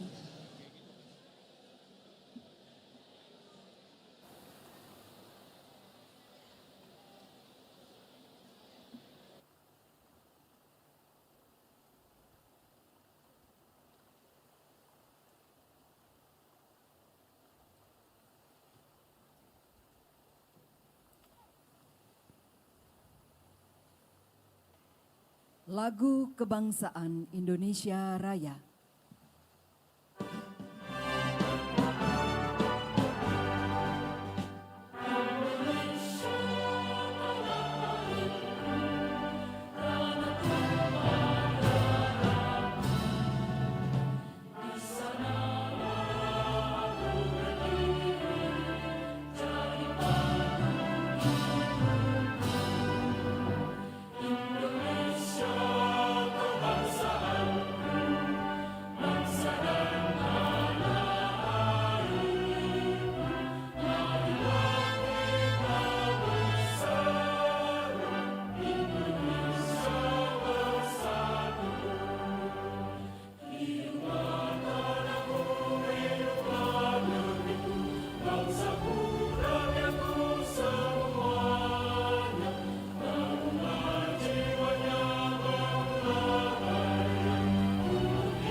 Mengheningkan Cipta dipimpin oleh Ketua Sementara DPR RI. Hadirin yang kami hormati, marilah kita bersama-sama menundukkan kepala untuk mengheningkan cipta, seraya berdoa menurut agama dan kepercayaan kita masing-masing.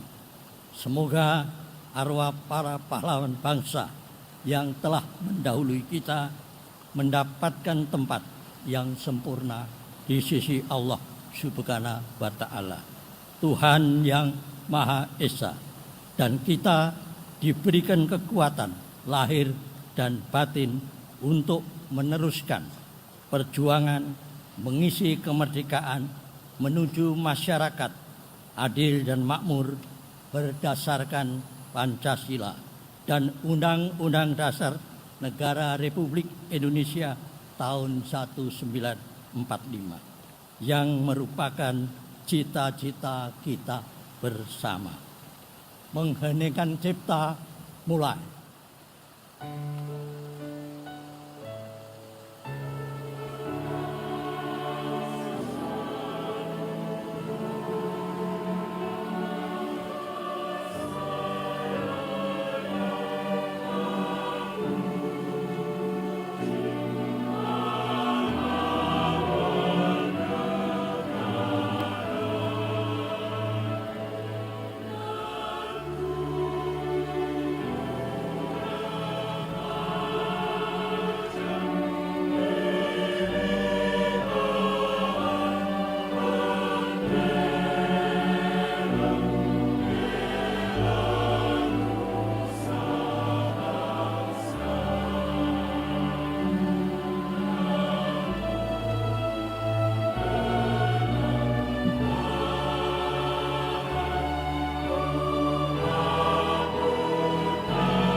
Cipta selesai.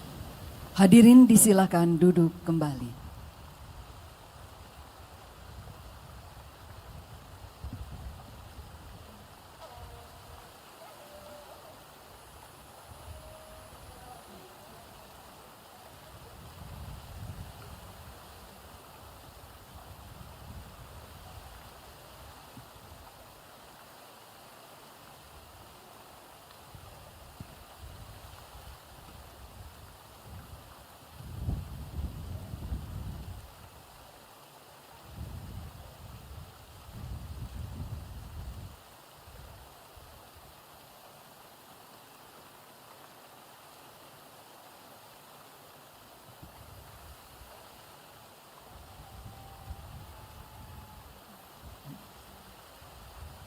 Assalamualaikum warahmatullahi wabarakatuh.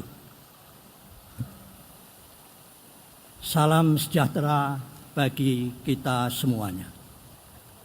Yang terhormat Saudara Presiden Republik Indonesia Bapak Insinyur Joko Widodo.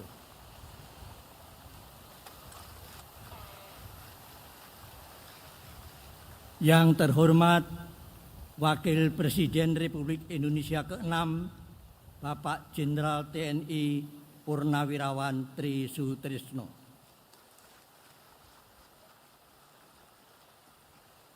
Yang terhormat Wakil Presiden Republik Indonesia ke-10 dan ke-12 Bapak Dr. Andes Haji Yusuf Kala. Yang terhormat Wakil Presiden Republik Indonesia ke-11 Bapak Profesor Dr. Haji Budiono. Yang kami hormati saudara pimpinan lembaga negara, yang kami hormati para menteri Kabinet Indonesia Bersatu, yang mulia para duta besar, kepala perwakilan negara sahabat, yang kami hormati saudara pimpinan partai politik, yang kami hormati para anggota DPR RI, yang kami hormati para anggota DPD RI, para undangan serta hadirin yang berbahagia. Dengan mengucap Bismillahirrohmanirrohim, perkenankanlah kami selaku pimpinan sementara DPR RI membuka rapat paripurna DPR RI yang ke-1 masa persidangan 1 tahun sidang 2024-2025 hari ini, Selasa tanggal 1 Oktober 2024, dan kami nyatakan dibuka dan terbuka untuk umum.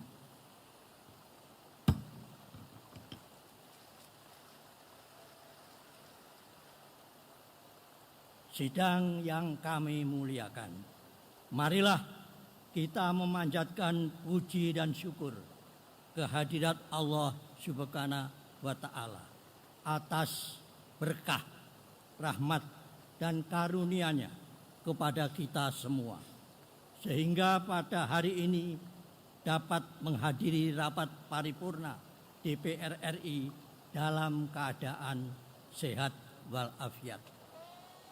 Adapun acara pokok rapat paripurna DPR RI pada pagi hari ini adalah pengucapan sumpah janji anggota DPR RI masa keanggotaan 2024-2029. Sebelum memulai pengucapan sumpah janji para anggota DPR RI, kami persilahkan kepada saudara Sekretaris Jenderal DPR RI untuk membacakan petikan keputusan Presiden Republik Indonesia.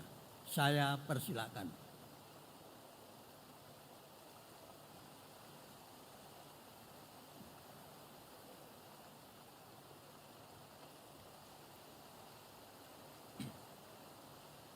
Petikan keputusan Presiden Republik Indonesia nomor 115/P tahun 2024. Dengan rahmat Tuhan Yang Maha Esa, Presiden Republik Indonesia menimbang dan seterusnya, mengingat dan seterusnya, memutuskan, menetapkan, pertama, meresmikan dalam keanggotaan Dewan Perwakilan Rakyat masa jabatan tahun 2024-2029 atas nama 1. H. Irmawan Esos MM mewakili Partai Kebangkitan Bangsa Daerah Pemilihan Aceh 1. Dan seterusnya sampai dengan nomor 68. Nomor 68, Indra Jaya SE, mewakili Partai Kebangkitan Bangsa Daerah Pemilihan Papua Selatan. 69, Insinyur HTA Khalid MM, mewakili Partai Gerakan Indonesia Raya Daerah Pemilihan Aceh II.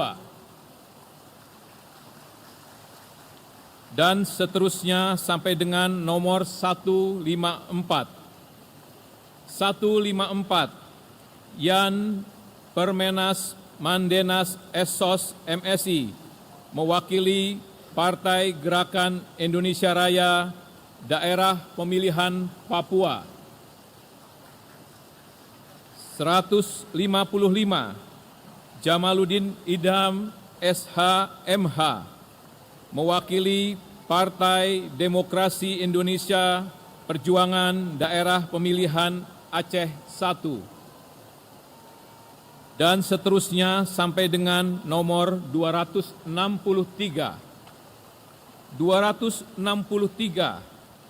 Arif Rianto Ukdana ST mewakili Partai Demokrasi Indonesia Perjuangan Daerah Pemilihan Papua Pegunungan. 264 Dr. Andes H.T. Zulkarnaini Amponbang mewakili Partai Golongan Karya Daerah Pemilihan Aceh 1 dan seterusnya sampai dengan nomor 365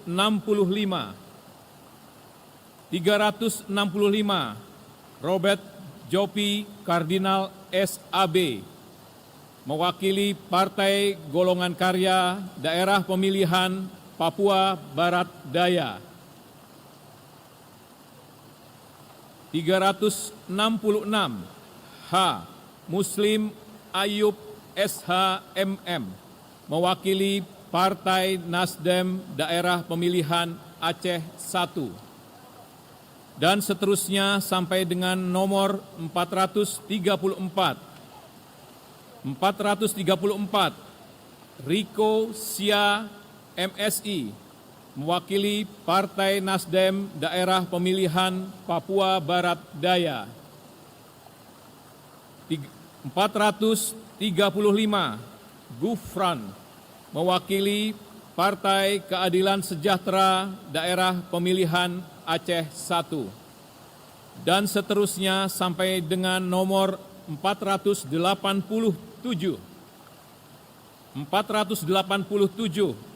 Izzuddin Al-Qasam Kasuba mewakili Partai Keadilan Sejahtera Daerah Pemilihan Maluku Utara. 488 H. Narazarudin Dekgam mewakili Partai Amanat Nasional Daerah Pemilihan Aceh 1 dan seterusnya sampai dengan nomor 535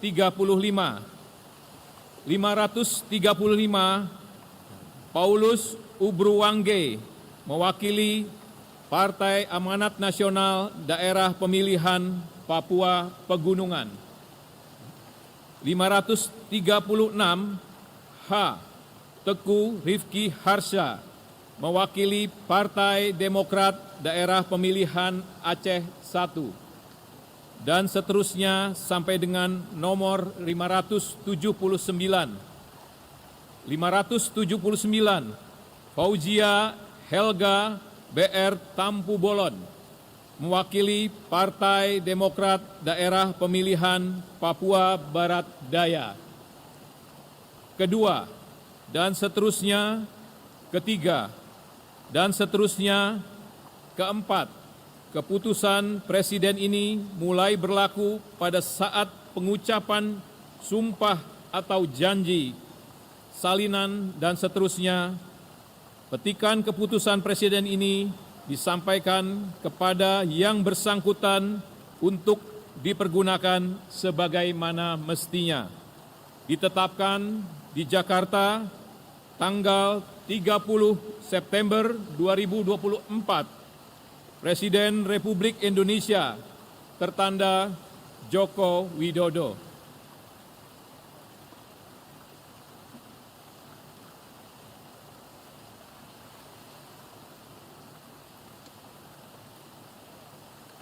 Sidang yang kami muliakan, telah kita dengar bersama-sama petikan keputusan Presiden Republik Indonesia yang telah dibacakan oleh Saudara Sekretaris Jenderal DPR RI. Dan untuk itu kami ucapkan terima kasih.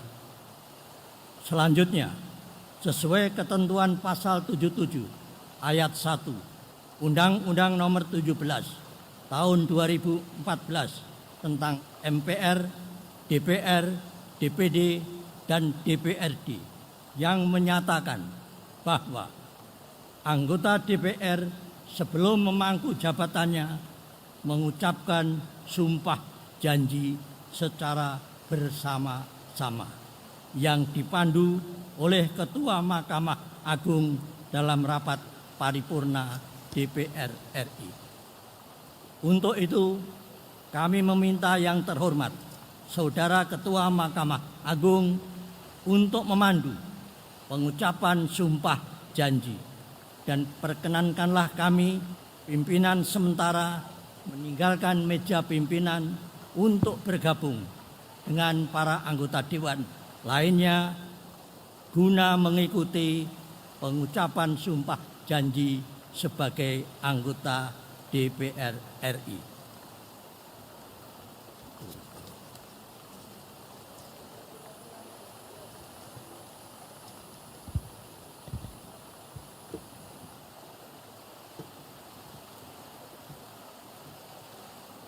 Pimpinan sementara DPR RI disilakan kembali menempati kursi anggota.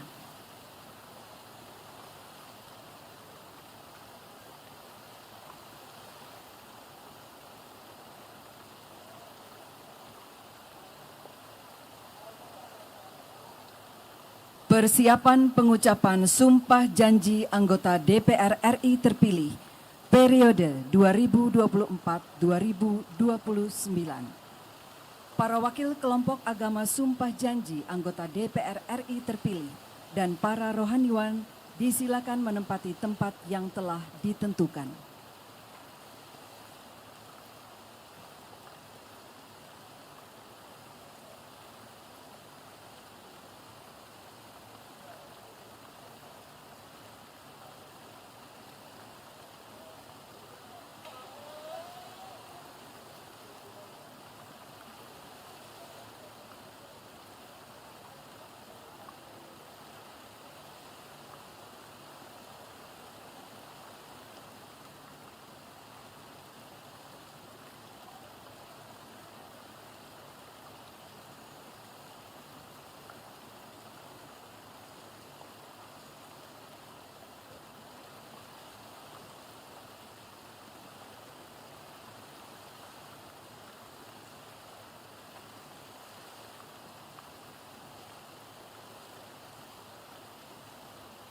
Ketua Mahkamah Agung Republik Indonesia disilakan menempati tempat yang telah ditentukan.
Anggota DPR RI terpilih yang akan dilantik dimohon berdiri.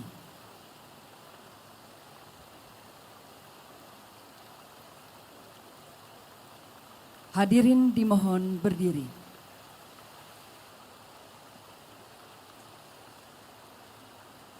Pengucapan sumpah janji anggota DPR RI terpilih periode 2024-2029 dipandu oleh Ketua Mahkamah Agung Republik Indonesia.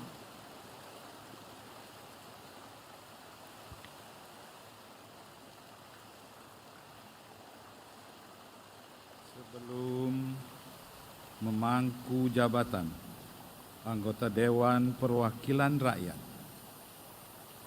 Saudara-saudara wajib bersumpah, berjanji menurut agama masing-masing.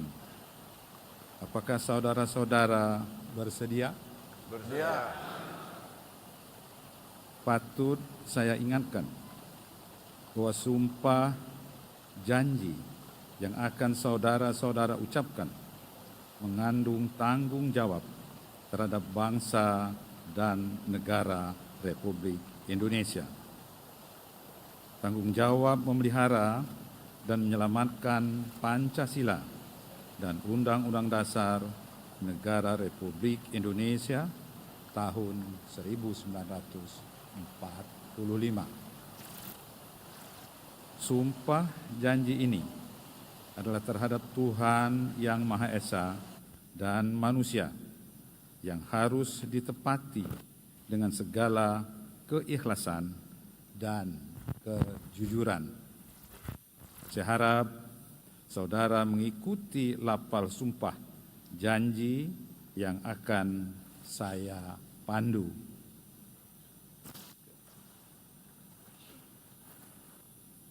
Bagi saudara-saudara yang beragama Islam, demi Allah saya bersumpah. Demi Allah saya bersumpah. Bagi saudara-saudara yang beragama Kristen dan Katolik, demi Tuhan saya berjanji. Demi Tuhan saya berjanji.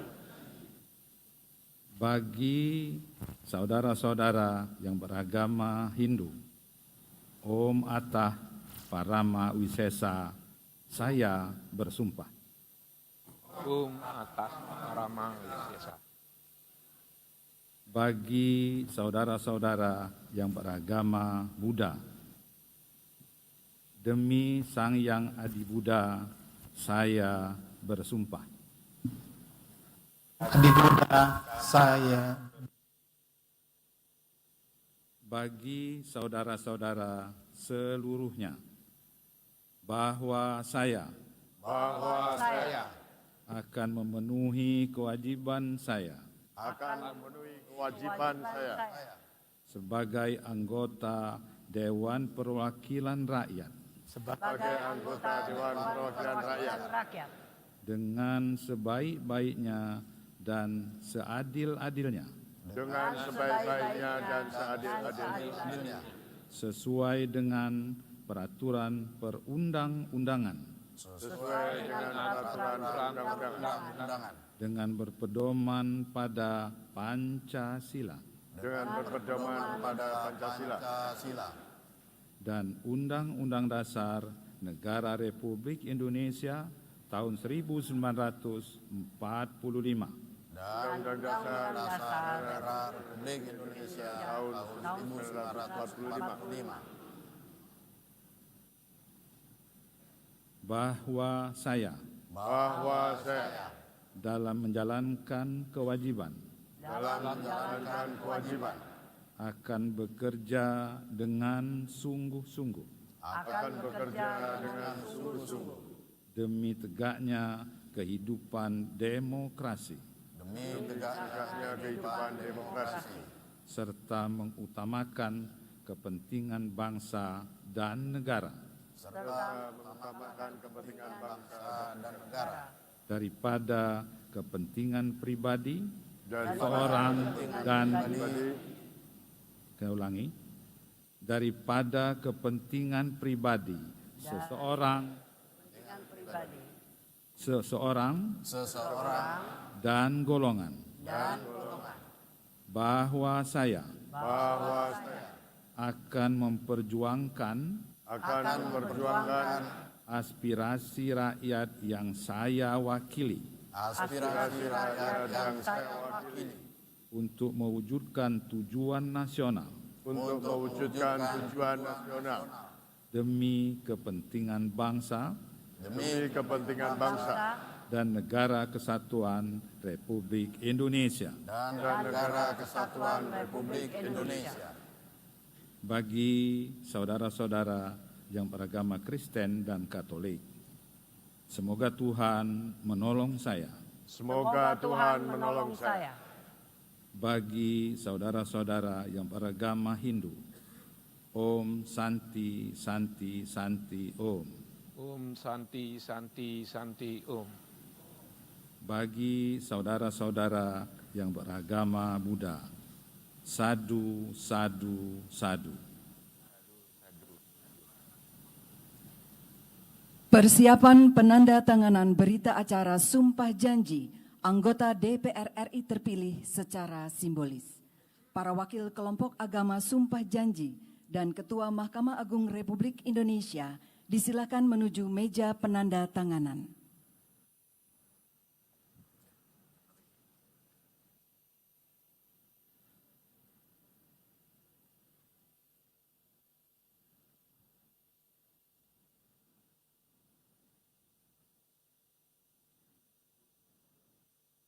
Penandatanganan berita acara diawali para wakil kelompok agama Sumpah Janji.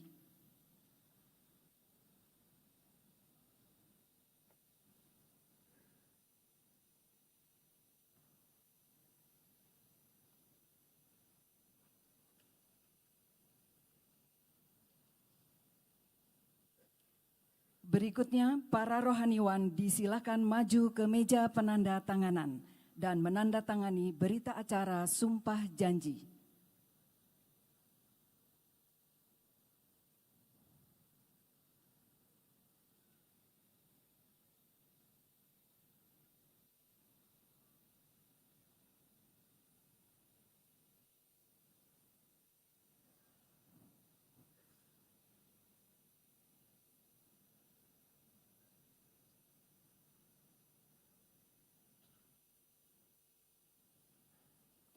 Para rohaniwan disilakan kembali ke tempat semula.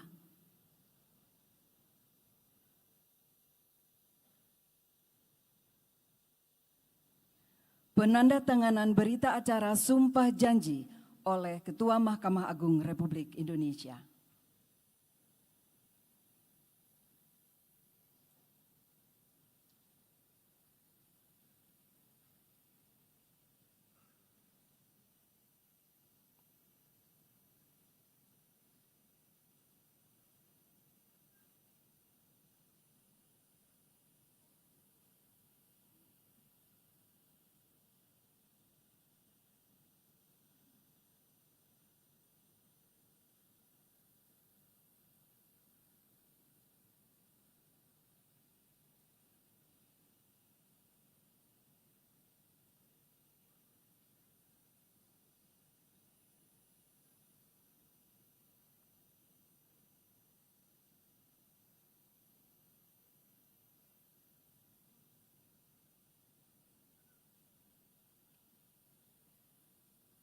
Penandatanganan selesai. Ketua Mahkamah Agung Republik Indonesia dan para wakil kelompok agama disilakan kembali ke tempat semula.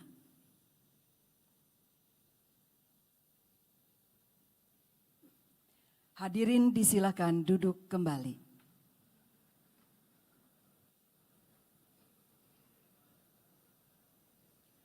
Para anggota DPR RI disilakan menandatangani berita acara Sumpah Janji dan menuliskan nama lengkap serta menandatangani formulir yang telah disediakan di atas meja masing-masing.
Pimpinan sementara DPR RI disilakan kembali menempati kursi pimpinan.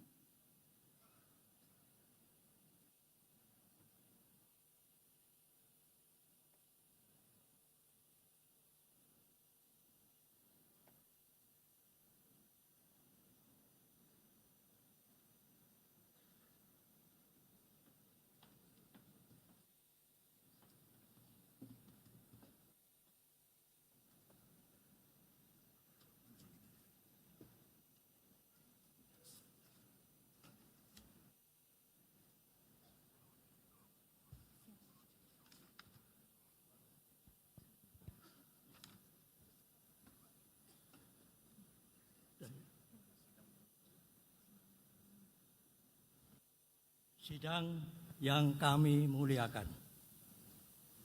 dengan mengucap Alhamdulillahirabbil alamin, acara pengucapan sumpah janji telah terlaksana dengan baik.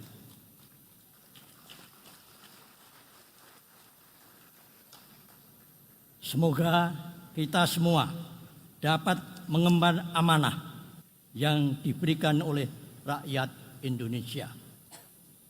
Pada kesempatan ini, perkenankanlah kami mengucapkan terima kasih kepada Saudara Ketua Mahkamah Agung dan saudara-saudara rohaniawan atas pelaksanaan pengucapan sumpah janji dan janji anggota DPR RI masa keanggotaan 2024-2029.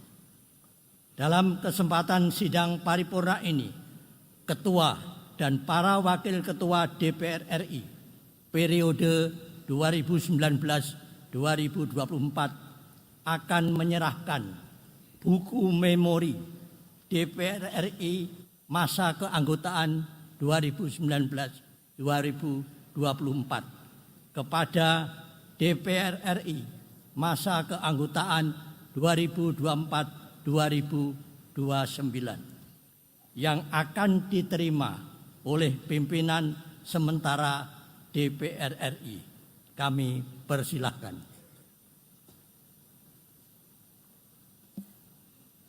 Persiapan penyerahan buku memori DPR RI periode 2019-2024. Pimpinan DPR RI periode 2019-2024 dan pimpinan sementara DPR RI 2024-2029 disilakan menempati tempat yang telah ditentukan.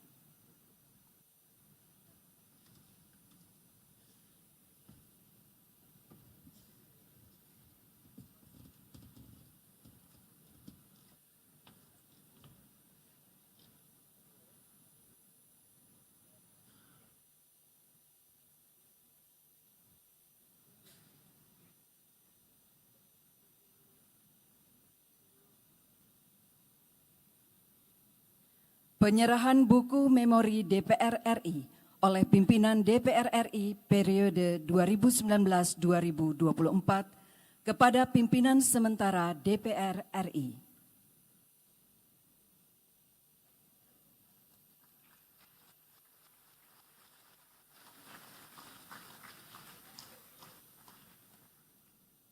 Dilanjutkan dengan penandatanganan berita acara serah terima oleh Ketua DPR RI periode 2019-2024 dan Ketua Sementara DPR RI.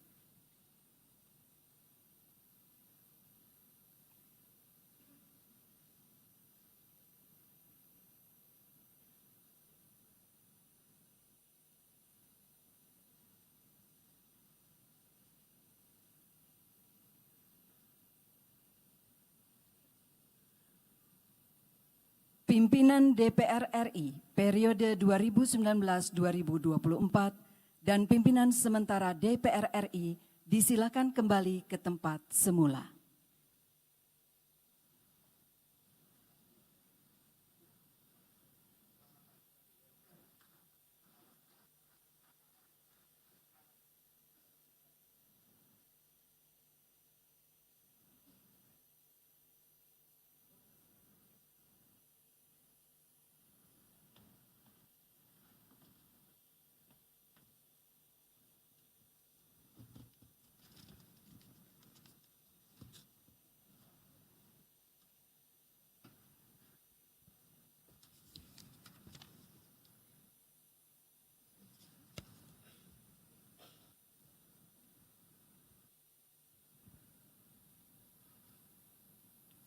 Terima kasih kami ucapkan pada pimpinan dan anggota DPR RI periode 2019-2024 atas kinerja konstitusionalnya untuk kepentingan bangsa dan negara.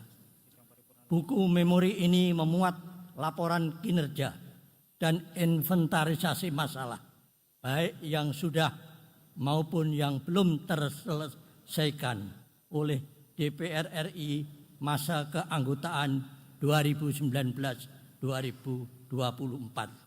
dan kiranya dapat dipergunakan sebagai bahan masukan bagi DPR RI masa keanggotaan 2024-2029 dalam melaksanakan tugas konstitusional. Sidang yang kami hormati, sebelum mengakhiri rapat paripurna ini, perlu kami sampaikan bahwa hari ini akan diadakan rapat-rapat, yaitu 1. Rapat konsultasi antara pimpinan sementara DPR RI dengan pimpinan perwakilan partai politik masing-masing 3 orang pada pukul 15.00 bertempat di ruang rapat Pansus B Gedung Nusantara II dengan acara 1. Membicarakan rancangan jadwal acara rapat-rapat DPR RI. 2. Membahas penetapan pembentukan fraksi-fraksi DPR RI. 3. Membahas tata cara penetapan calon ketua dan calon wakil ketua DPR RI, pimpinan DPR RI. 4. Membahas persiapan pengucapan sumpah janji pimpinan DPR RI. Kedua, rapat paripurna kedua pada pukul 19.00 WIB bertempat di ruang rapat paripurna Gedung Nusantara II dengan acara 1. Penetapan pembentukan fraksi-fraksi DPR RI. 2. Penetapan pimpinan DPR RI. 3. Pengucapan sumpah janji pimpinan DPR RI dipandu oleh Ketua Mahkamah Agung. 4. Penyerahan kepemimpinan DPR RI dari pimpinan sementara kepada pimpinan terpilih. Penyerahan palu dan buku memori. 5. Pidato Ketua DPR RI terpilih.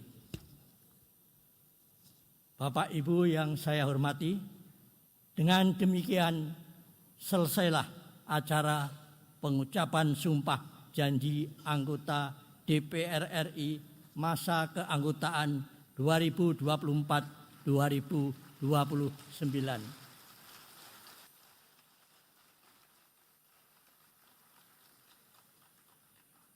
Izinkanlah kami menutup rapat paripurna Dewan pada hari ini dengan mengucap Alhamdulillahirabbil alamin. Wassalamualaikum warahmatullahi wabarakatuh.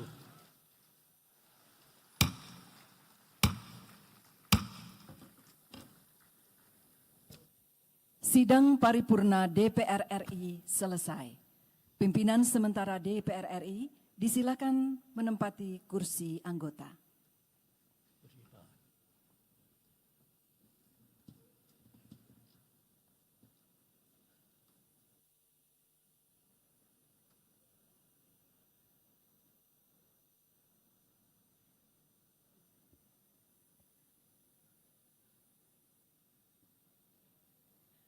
Acara selanjutnya, sidang paripurna DPD RI dengan acara pengucapan sumpah janji anggota DPD RI.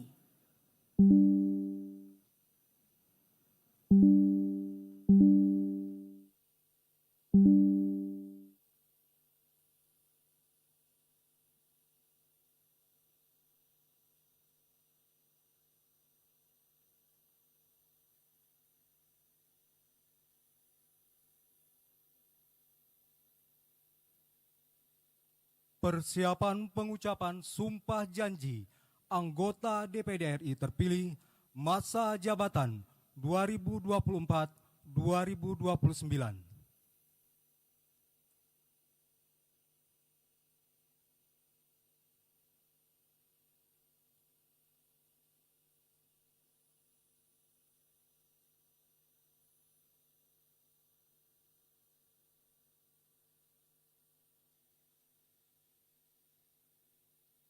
Pimpinan sementara DPD RI disilakan menempati kursi pimpinan.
Assalamualaikum warahmatullahi wabarakatuh. Salam sejahtera bagi kita semua. Om Swastiastu, Namo Buddhaya, salam kebajikan. Yang terhormat Presiden Republik Indonesia, yang terhormat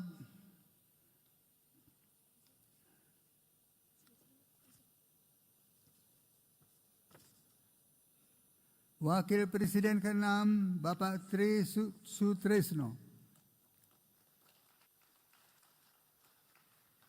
yang terhormat Wakil Presiden ke-10 dan ke-12 Bapak Yusuf Kala,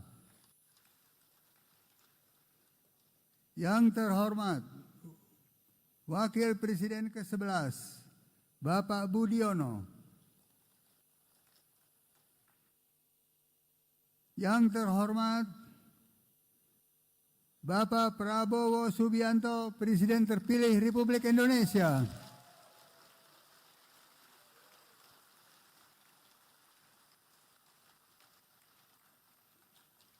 Yang kami hormati Ketua DPD Republik Indonesia ke-1, Bapak Ginanjar Kartasasmita. Yang kami hormati Ketua DPD RI kedua, Bapak Irman Gusman. Yang kami hormati Ketua DPD Republik Indonesia ketiga, Bapak M. Saleh. Yang kami hormati Ketua DPD RI kelima, Bapak A.A. Lanyala Mataliti.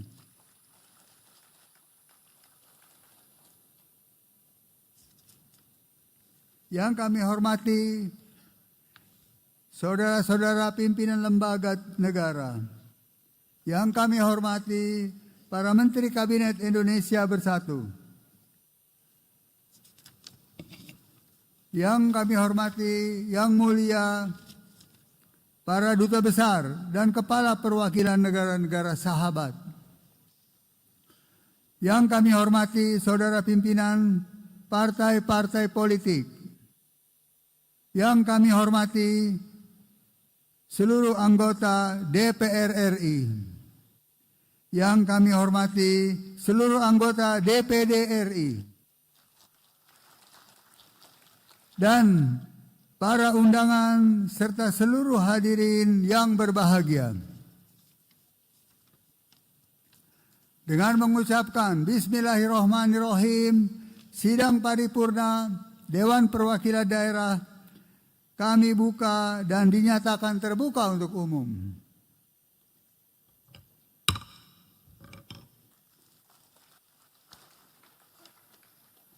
Sidang Dewan yang mulia, Puji syukur kita panjatkan kehadirat Allah Subhanahu wa taala, Tuhan yang Maha Esa, yang telah memberikan anugerahnya kepada kita semua. Sehingga pada hari ini kita dapat bersama-sama hadir pada sidang paripurna Dewan Perwakilan Daerah Republik Indonesia. Sebagaimana ketentuan pasal 253 ayat 1 Undang-Undang Nomor 17 Tahun 2014, sebagaimana diubah terakhir dengan Undang-Undang Nomor 13 Tahun 2019 tentang Majelis Permusyawaratan Rakyat, Dewan Perwakilan Rakyat, dan Dewan Perwakilan Daerah, dan Dewan Perwakilan Rakyat Daerah. Anggota Dewan Perwakilan Daerah sebelum memangku jabatannya mengucapkan sumpah dan janji bersama-sama yang dipandu oleh Ketua Mahkamah Agung dalam sidang paripurna Dewan Perwakilan Daerah Republik Indonesia.